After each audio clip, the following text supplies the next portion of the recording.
You know, I think that all of us have instilled within us the ability to tell stories. From my perspective, stories are really the kind of the engine of growth, not just growth for a business, but also growth for us as people.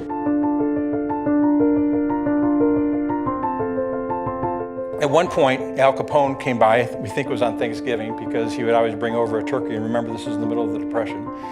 And my grandfather's name was John also. And he turns to one of his henchmen, and he goes, "Give him one of my guns."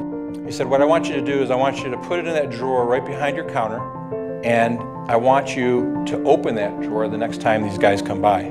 They're gonna see it, and they will never bother you again." And that's exactly what happened.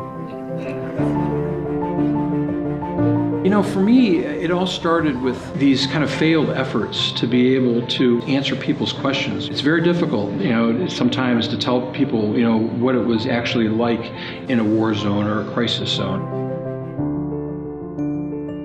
He came up to me and he hugged me. He goes, "John, we will shoot the RPG." At this point, John's saying, "You know what, sir, you can't miss. He just hit it. You have to hit it too, because if you can't hit those barrels, we're out of a job."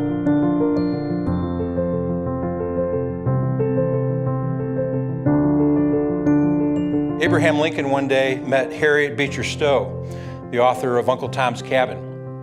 When he met her, he shook her hand and he turned to his staff. He said, "So this is the little woman who started the Great War." Stories matter, folks.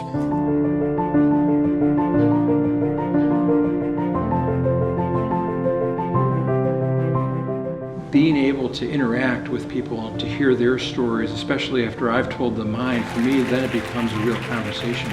And when you get to that point, you kind of strike a vein and you're able to really kind of find a lot of good common ground between you and your audience and the people that come up to you afterwards and say, "This is my story."